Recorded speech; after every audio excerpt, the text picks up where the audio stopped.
We have a major injury on the Kansas City Chiefs side of the game.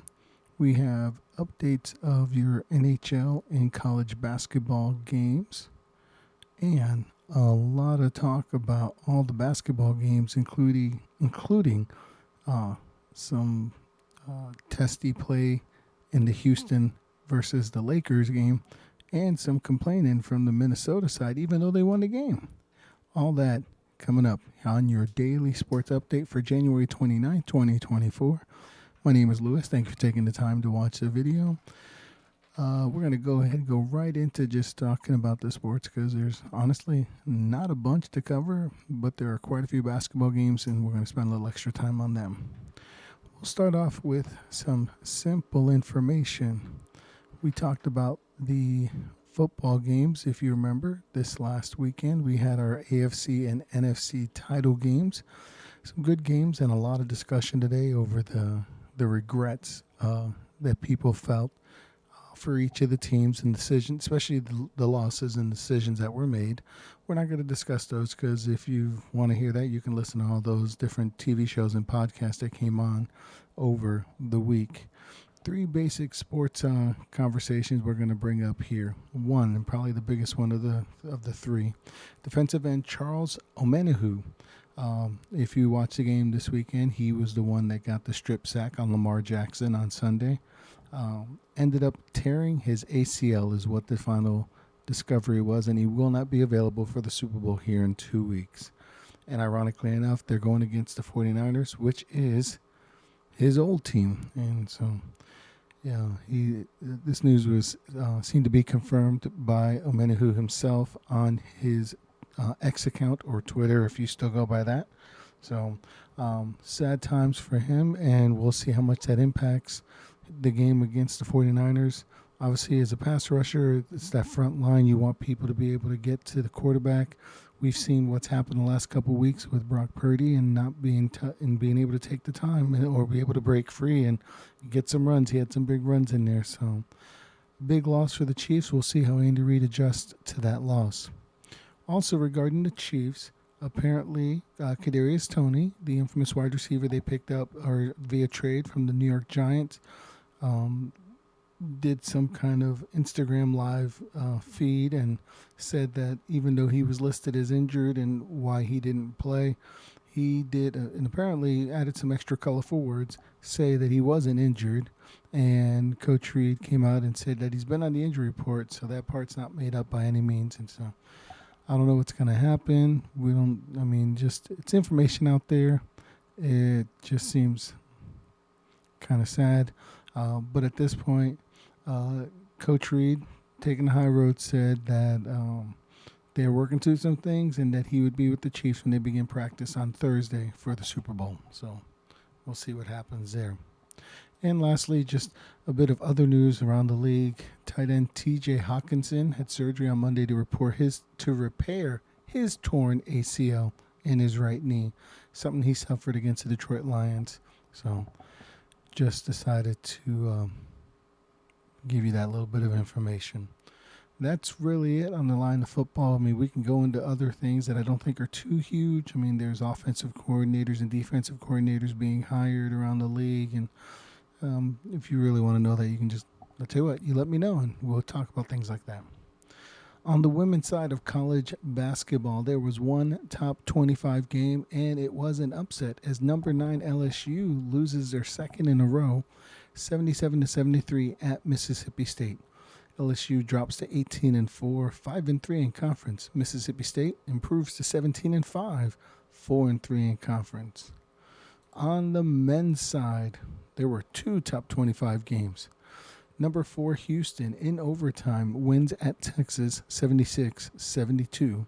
And number 7 Duke wins on the road at Virginia Tech 77-67. Just because I thought it was a high character move, I did see where Old Dominion University actually cut one of their top players for basically conduct unbecoming of the team expectations. And so he was their leading scorer, and he was a freshman, and he was actually benched for their game on Sunday, which of course was a loss. Right now, Old Dominion is currently 5-16 on the season overall, 1-8 in conference. But I just thought, if I get any kids watching this, I want them to think not so much about the record, but the idea of even the testimony, the reputation of the school. And I think you should be willing to take a stand, and this school did. So I give them credit and I put it out there, and hopefully this young man can learn. And although the school was struggling, you did have a chance to be playing a lot as a freshman and try to improve yourself, and showing a wrong attitude or whatever it was that was the conduct unbecoming just needs addressing. So as far as hockey, I want to cover all the scores. The Ottawa Senators in overtime win at home 4-3 against the Nashville Predators. And those are your hockey scores. Like I said, there's not a lot of sports going on today, but there were plenty of NBA basketball games. So let's go ahead and get right into it now. So the Clippers follow up their big win against Boston by losing at Cleveland 118-108, snapping snapping their winning streak. For the Cleveland Cavaliers, they had 7 guys in double figures, led by 28 points from Donovan Mitchell. He also had 12 assists. Jared Allen, the double-double machine, 20 points, 17 rebounds. For the Clippers, they were led in scoring by Kawhi Leonard, 30 points, 8 rebounds. The Norman Powell followed up with 18 points of his own. Paul George had only 13 points and did foul out of the game. Shot 3 of 11 from the field, 0-5 from the three-point line. Once again, the Cavs snapped the Clippers' winning streak, 118-108. Speaking of teams going off, the New York Knicks continued their dominant ways, winning 113-92 at Charlotte. The Knicks led in scoring by Dante DiVincenzo. I'm trying to combine his name there. But Dante had 28 points, 6 rebounds, 5 assists. And I was just kidding. He didn't lead him in scoring. Jalen Brunson had 32 points. Let me get that right. And 7 assists. For the Charlotte Hornets, they got 29 from Brandon Miller with 7 rebounds. Again, Knicks go off 113-92. The Phoenix Suns continue their show. They win 118-105 at Miami. Phoenix was led in scoring by Eric Gordon. Got 23 points. Devin Booker, after his big game this weekend, chipped in 22 with 8 rebounds and 7 assists. Kevin Durant had 20 points with 8 rebounds and 7 assists as well. And Bradley Beal, 19 points, 7 assists. From Miami, they got 26 points from Jimmy Butler and 21 from Scary Terry Rozier. Not enough. Phoenix wins by 13. The Utah Jazz get dominated by Brooklyn Nets in Brooklyn, 147-114. Brooklyn had the return of Ben Simmons. He got 18 minutes, scored 27 points and 11 assists. Led second in the team in scoring. Royce O'Neal also had 27 points, but leading the way was Mikal Bridges with 33 points. Cam Thomas also chipped in 25, so a nice balanced effort there. I said Ben had 27. I'm sorry. Ben had 10 points, 11 assists. Royce O'Neal also had 11 points. Cam Thomas, 25. Mikal Bridges, 33. Got to learn to read my sheets better. For Utah, they were led in scoring by Keontae George with 21 points. They also got 15 from John Collins. No Lauri Markkanen for this game. Oh, no, I'm sorry. He did play. He had 13 points. Man, I might have to do this all over again. But I bet you Utah was thinking that as Brooklyn won 147-114. The Celtics got back on their winning ways, winning at home against New Orleans Pelicans, 118-112. Kind of excited because when they come to New Orleans, I'll be going and traveling over there with my son to watch them play. But for this matchup with the Pelicans, Jason Tatum led the way with 28 points, 10 rebounds, 8 assists. Drew Holiday also chipped in 20. Kristaps Porzingis didn't play in this game. Jaylen Brown did, and he also provided 22 points, 11 rebounds, 7 assists. So the Stars came out and shined. For New Orleans, Brandon Ingram had 28 points, Zion Williamson 26. Not enough. Celtics win 118-112. Now, just to give you note, because Indiana isn't playing today, there is an expectation that Tyrese Halliburton, the all-star guard, is expected to return when the Celtics and Boston meet up tomorrow, or if you're watching this tomorrow, today. So expect to see that one. That should make for a really interesting game. The Washington Wizards win at San Antonio 118-113. Washington led in scoring by Kyle Kuzma, chipping in 18 with 11 rebounds. 16 points were provided by Daniel Gafford, who also had 13 rebounds himself. Marvin Bagley chipped in 15. For the Spurs, they got 24 points from Devin Vassell, 22 points, 11 rebounds from Victor Wembanyama, and 20 points from Cedi Osman, the former Cleveland Cavalier. Again, not enough. Washington wins by 5. Minnesota avenges their loss to Oklahoma City earlier by winning in Oklahoma City 107-101. As we look at Minnesota, they were led in scoring by 27 points from Anthony Edwards. They also got 21 points and 10 rebounds from Karl Anthony Towns. And Rudy Gobert, 12 points, 18 rebounds.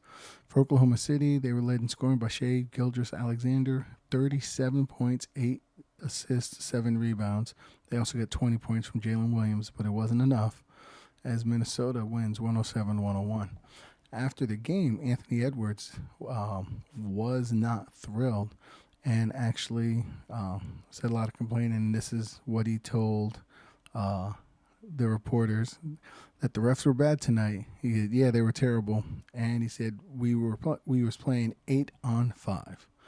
So don't be surprised to see news about him getting fined here shortly. In continuing news, Sacramento Kings win at Memphis 103-94. Sabonis gets a 20 points, 20 rebounds. He actually had 26 rebounds to go with his 20 points. However, De'Aaron Fox led the team in scoring with 23. For Memphis, they got 22 points from Jaren Jackson Jr., and 16 points from Santi Aldama. Not enough, though. Sabonis and the Sacramento Kings win by 9. Orlando wins at home by 2. Orlando loses at home. Man, let me try this again.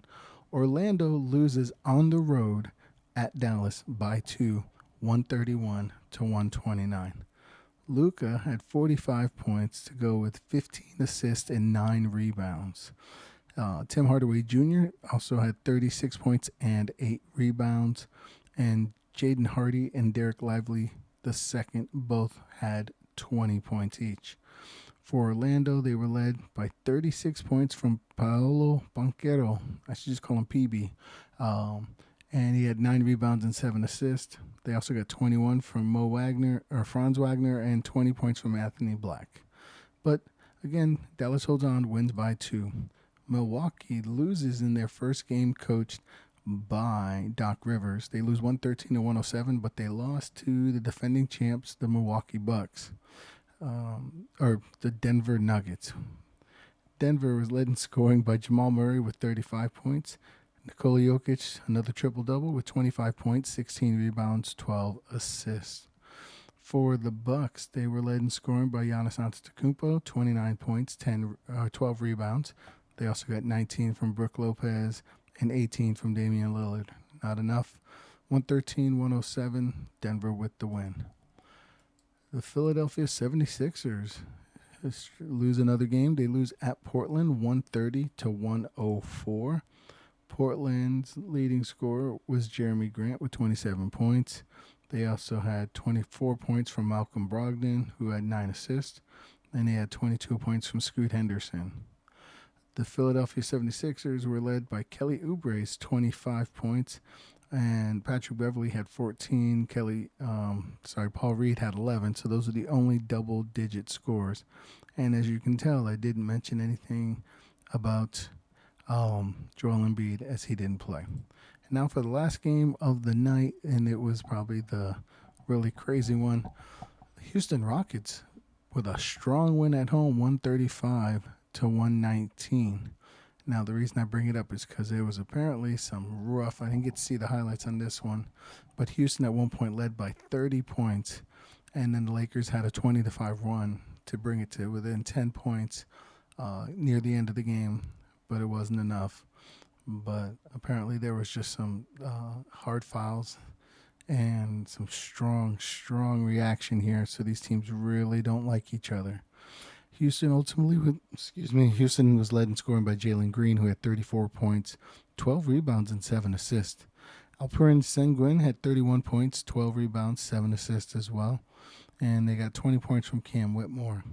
For the Lakers, they had 3 players with 23 points, which would be LeBron, who also had 10 assists and 6 rebounds. Anthony Davis, who had 7 rebounds, and D'Angelo Russell, who's been doing really well this last little while.